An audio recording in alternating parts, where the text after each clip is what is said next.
Are we ready? I'm gonna jam a little bit to this. Yeah. Let's Assault us. Assault by salt. Assault by salt. Assault by They salt. should do that. Okay. All right. Really fast. Really. Congratulations on making a pour over. Thank you. Exactly to 374 again. Interesting. I like mine better. I like mine better. All right. Good morning, everyone. Hello. It is Eugene and Anne-Marie. And we are currently sipping on Costa Rica Taratsu. It is a delicious, Very beautiful delicious. coffee. I believe has some slight hints of wine and a little bit of fermentation. A wee bit. A wee bit. And it is a beautiful coffee. I do not know for how much longer we will have this in the shop. I think maybe we have a bag left. That's a really good question that the roaster would know the answer to. The roaster would know the answer to that. But we're gonna try, and I think honestly this is one that we should do a aging test on. Mm-hmm. Yes. I agree. So, today we have two coffee topics, two non-coffee topics, and my coffee topic was elevation and why it matters for coffee. And then my non-coffee topic was, why am I spacing on this? I got this, I've got it, I know this, I swear to God, it's right on the tip of my tongue. My coffee topic is how did we get to the washed process of coffee? Yes. And my other question, because I'm prepared and I know how to do my job, is, oh God. Mine was Hermits. Oh no. And what their job was. That's right. And mine was, as you look at your phone. I know. You know, non-coffee topics just aren't as important as coffee topics, everyone. I'm so sorry. I do apologize to listeners, the 7 or 8 of you out there. My sinuses and my throat are currently still on the upswing from being sick. Oh yeah, greatest financial skill I've learned. That's why I couldn't remember it. Because I haven't learned any. Good. All right, so, yeah, sure. Rock, paper, scissors, go. Okay, all right. There we go. There we go. I would like to learn about hermits, please. So, medieval hermits. Because that's technically where the information in the, that's what information came up for me. We'll do that. Go. Medieval hermits. So, medieval hermits, first and foremost, were spiritual guidance and intercession. They did a lot of prayer and contemplation, and they were moral examples to society of what someone could be. Most people assumed that because hermits were off by themselves, not being tempted by other people and by the things that you could get into in society, they were closer to God, much closer to God. They also had a lot of cultural and scholarly contributions, but I think the job that you were asking for is the job of being hired by European Nobility? Nobility? Yeah. Nobles? Why does that sound weird to me? By European nobility. And I think first and foremost, the reason why they had that nobility was hiring hermits was to be like, I have fuck you money. Yes, like, literally. I have the ability to hire on an individual to stay on my land. To literally do nothing. They don't do nothing. But they did kind of just say, well, I have this guy that does things that seem important. this guy that's praying for me. Yeah, exactly. And so the reasons for hosting hermits on royal or noble lands includes piety and religious merit. And this is to demonstrate that as a noble during medieval times, they are extremely pious and they are extremely committed to the Christian religion. And mind you, during the mid to late medieval ages, this is like high religious zealism. Zalazim. Like you are sending off your firstborn son to the Holy Lands to wage war. Oh, not to be a hermit. Not to be a hermit, but like this is that time. This is that time. Like this is where, you know, the amount of money that you gave to the church kind of dictated the amount of success that you would be able to accrue in your life. Right. Then, of course, like I said, fuck you money. It is the fact that me as an individual, I am so rich that I can actually support another individual that I have no familial obligations to, including giving them a small little home and whatever, and they can just stay off on their own. Spiritual guidance and counsel. That's another big one. So it's like you would go to your hermit and be like, listen, hermit, do I send my son off to war? And the hermit would probably say yes. Yeah. Because they didn't want to get excommunicated and or lynch, or no, that's not a word that appeared by that. Hung. Or guillotined or something like that. Yeah. Something medieval, which I do think that we use the term medieval correctly because a lot of the things that happen to people is really bad. Yeah. And then land management. Oh. So the hermit kind of just like took care of the land. I think this is probably specifically for hermits that weren't entirely good at being pious and religious. So they had to take up a second job. Take up a second job, probably. So, yeah, there is one famous historical example. Anchor hold at Tixale in Staffordshire, England. Staffordshire. Wealthy patrons would build small dwellings called anchor holds, where hermits or anchorites lived in seclusion, prayed, and sometimes interacted with the community under specific conditions. So it's like, no, you do not get to speak with us unless spoken to. We did it. We did it. We turned hermits being purchased or being employed by rich people into 4 minutes. Into 4 minutes. Look at that. What is the difference between a hermit and a medieval sugar daddy? Well, the hermit's the one that's being paid for. Yeah. No, that's what I mean. The rich person is just paying for the other person to just exist. Exactly. Oh, you mean, yeah, what's the difference between a noble... Sorry, yes. A noble and a sugar daddy, or a hermit and a sugar baby. What? That's what they're called. Sugar babies? That's what they're called. You call them sugar babies? That's what they're called. What is our day and age coming to? A lot of not happiness. I would say that there is not much of a difference other than like there probably was 90% of the time no like sexual intentions involved with having a hermit. I would hope not. Yeah. Yeah. So, hermits Hermits are literally just medieval sugar babies. The end. And your topic today will be coffee or non-coffee? Oh God, coffee? Yeah, I can do the coffee. Yeah, let's do coffee. Okay, coffee. So, my answer is a bit, I interpreted your question in two different ways, and so my answer involves both answers to those questions. Yes, great. So, to answer the question of how did we get to the wash process in coffee, we have to go all the way back to the lore of the creation and discovery of coffee. Beautiful. So, according to the story written in 1671, coffee was first discovered in the 9th century Ethiopian countryside by a goat herder named Kaldi. Story of this is while roaming the countryside of the Ethiopian kingdom of Kaffa with his goats, he noticed that his goats started behaving erratically when eating the fruits of a mid-sized dark green shrubbery with yellow and red berries.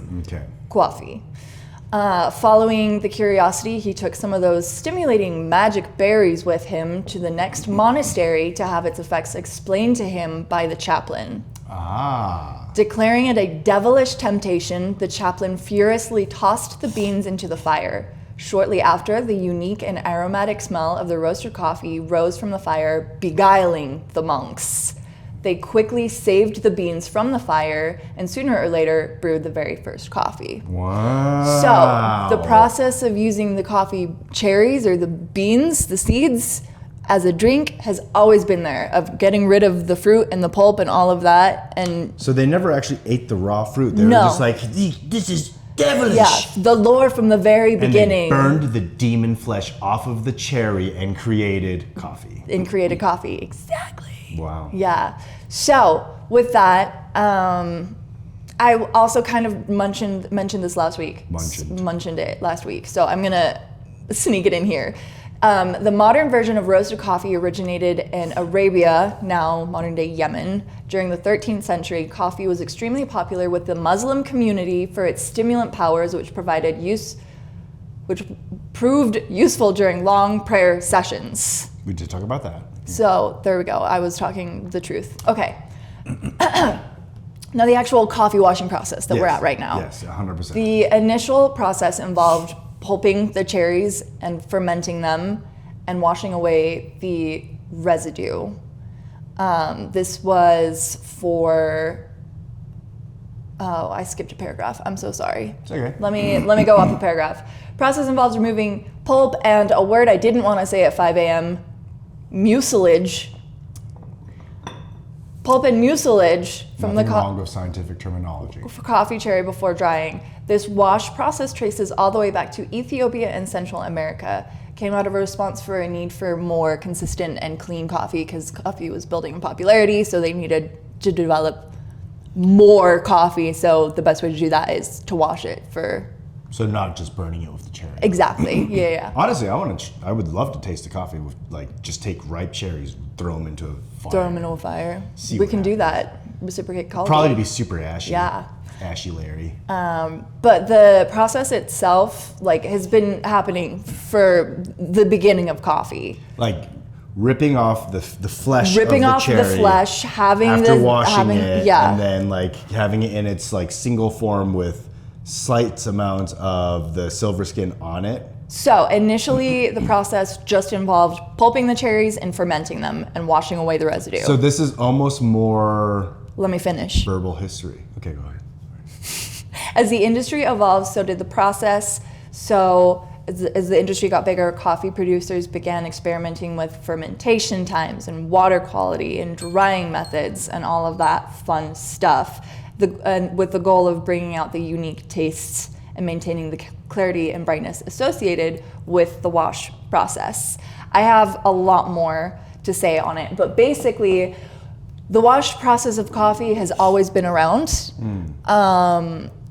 From the very beginning, there's not even a specific year or story where somebody was like, I am taking this berry or this cherry and I'm going to rip it and I'm going to clean it and I'm going to toast it and I'm going to drink it. Like, it's just, that's how it's always been. It's kind of like, how did that stupid S that you draw in elementary school, Yes. how did that ever come around? How did that happen? Nobody knows. But everyone Nobody does knows. it. There's some kid named Chad from like the 1920s.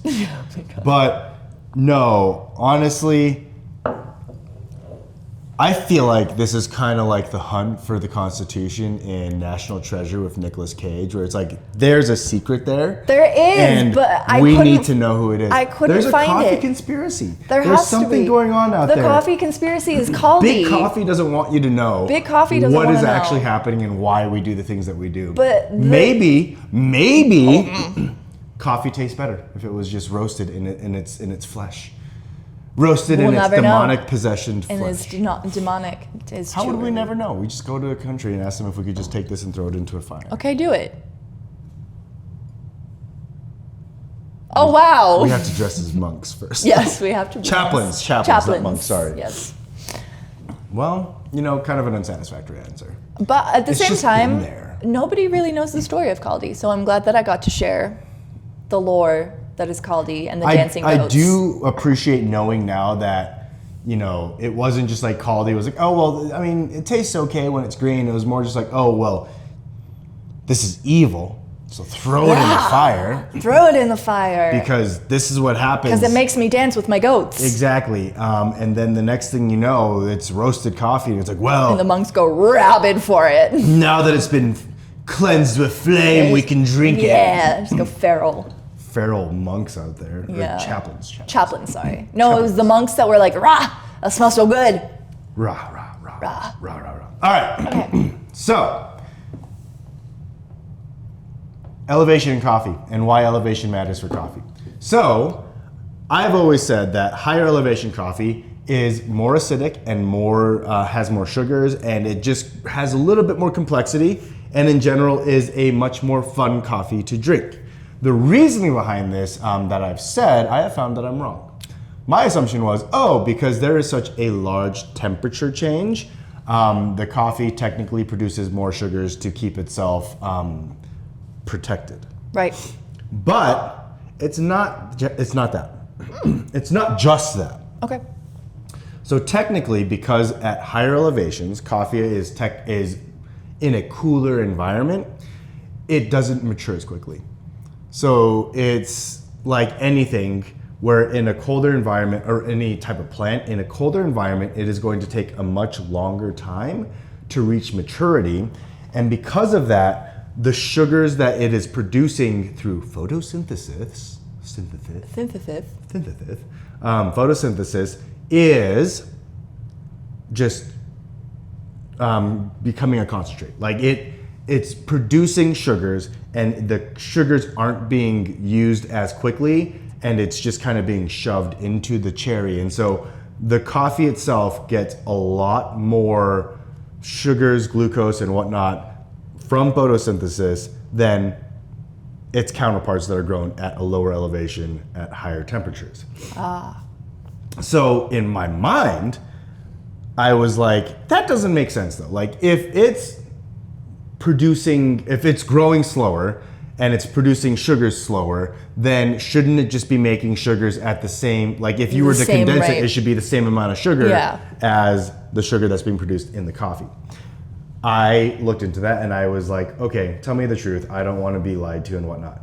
It does turn out that even though it's true, it does produce less sugar, but it has reduced respiration rates. So respiration is the process that uses up the sugars in the plant.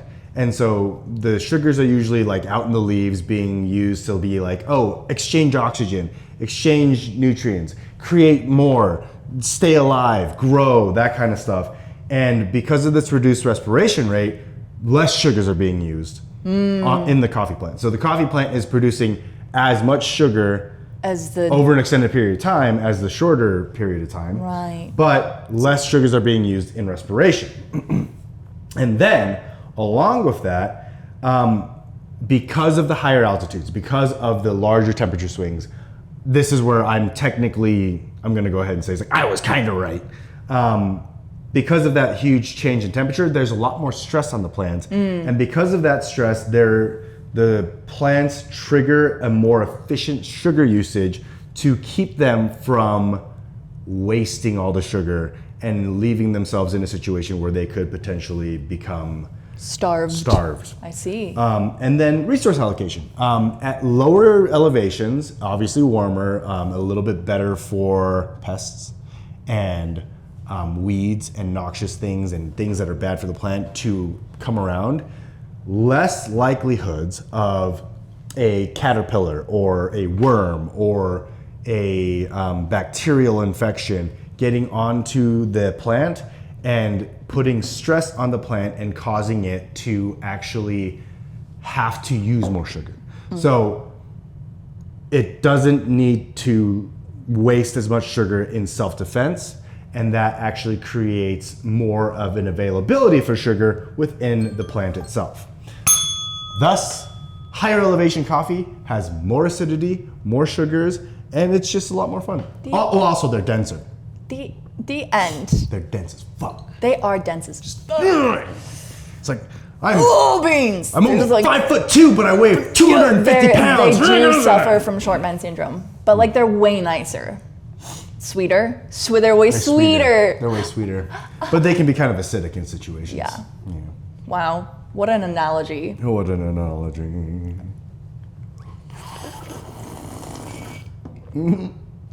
Okay, cool. So, did you want to talk about that anymore?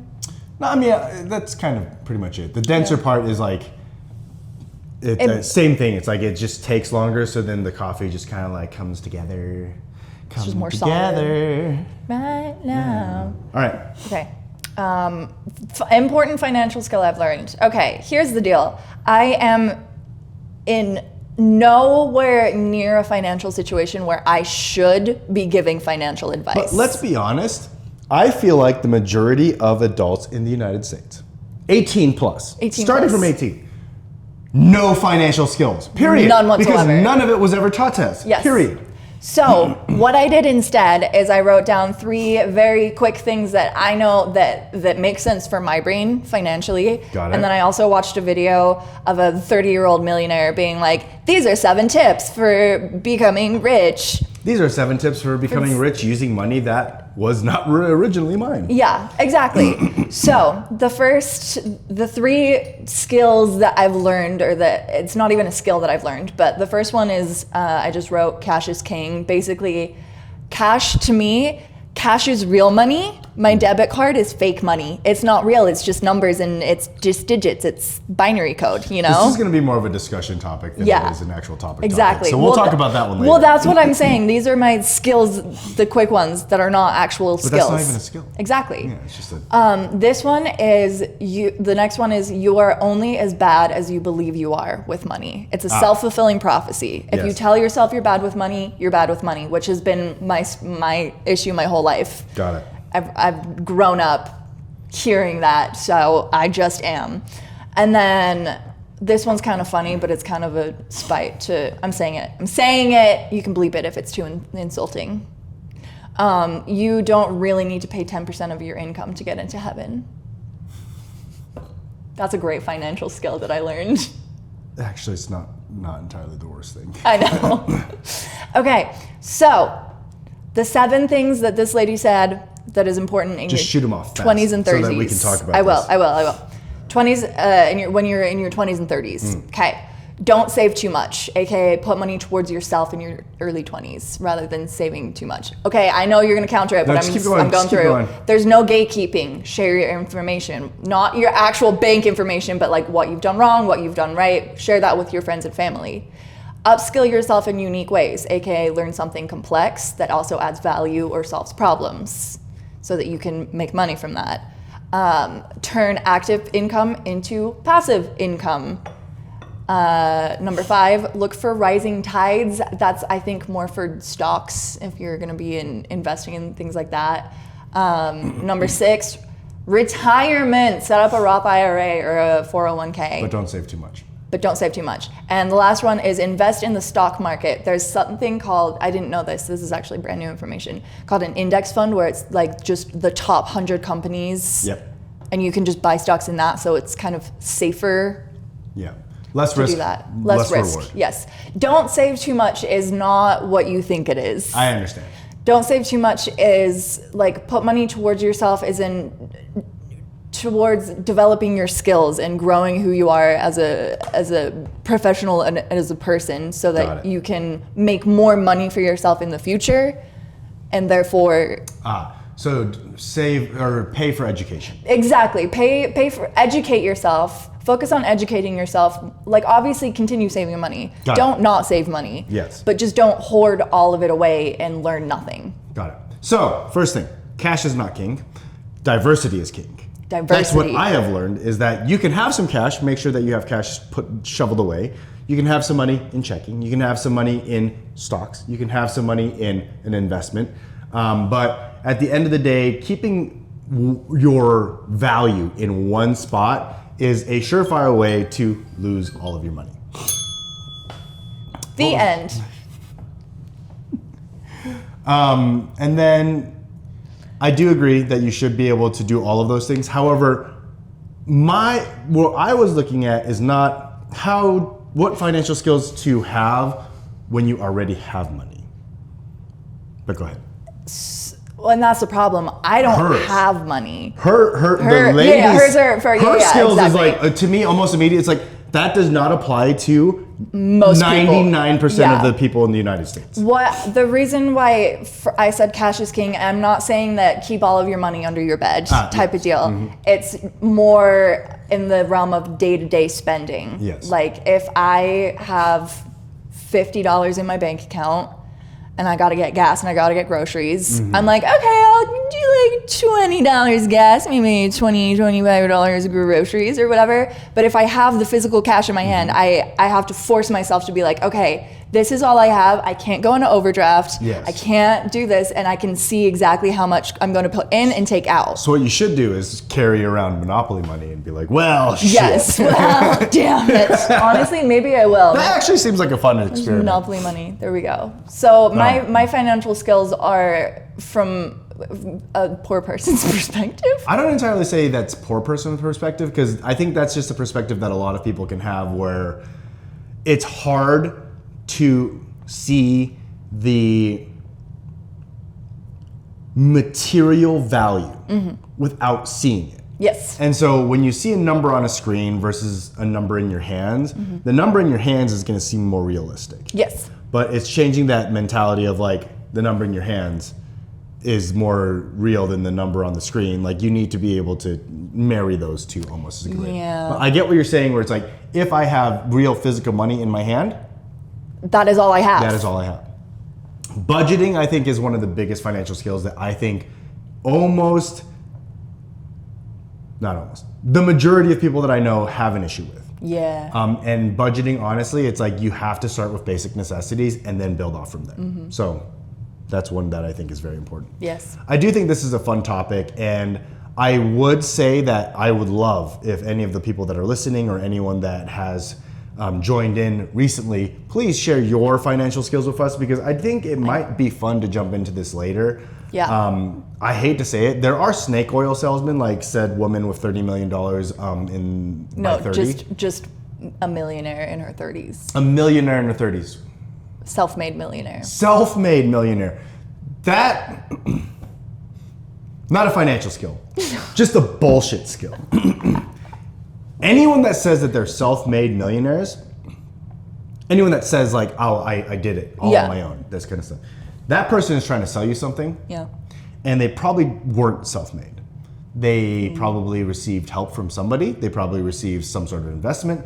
They probably had to leverage something to get to where they're at. And I would honestly say most anyone out there that is a self-made millionaire, billionaire, whatever, they would never use the term self-made. True.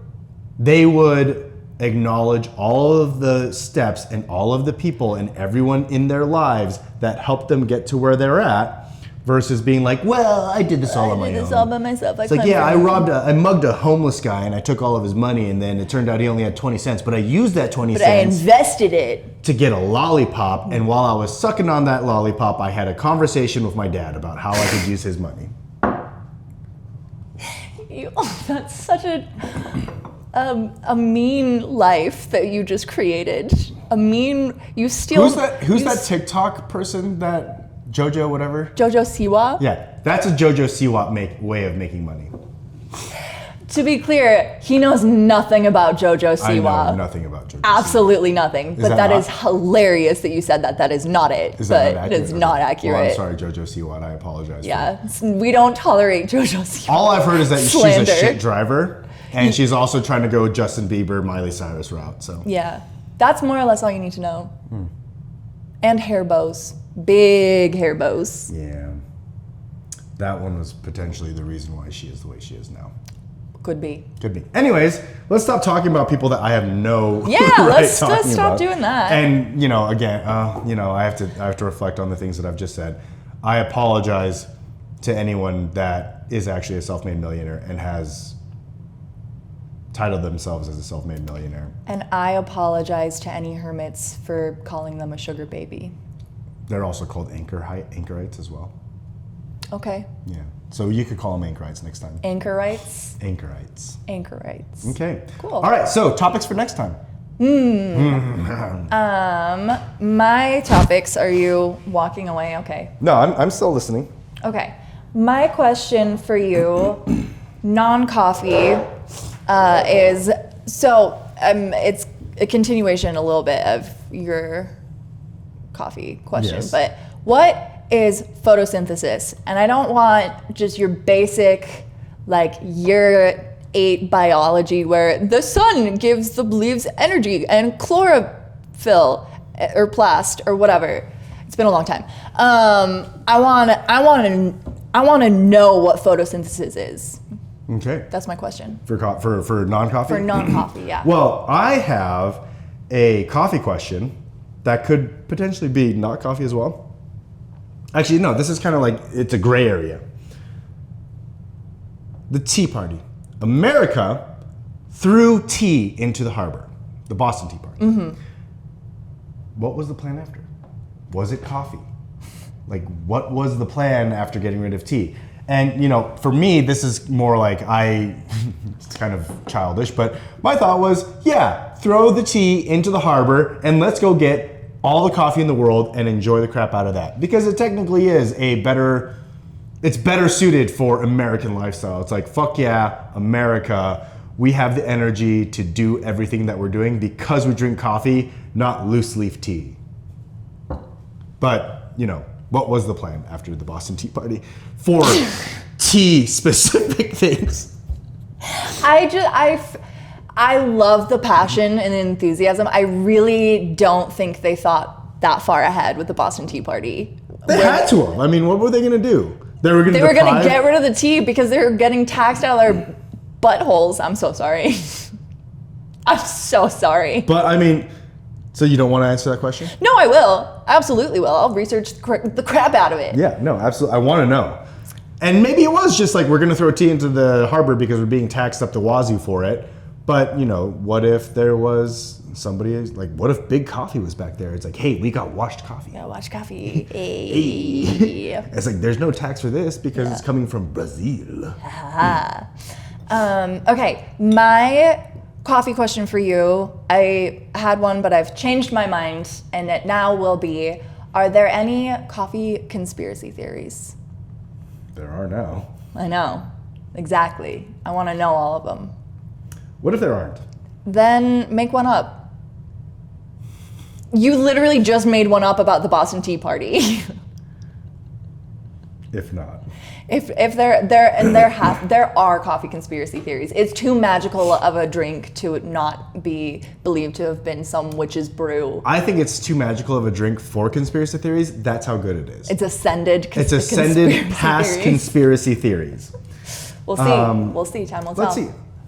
We're going to do something a little different for our coffee highlight next time. We are going to do a coffee farmer highlight.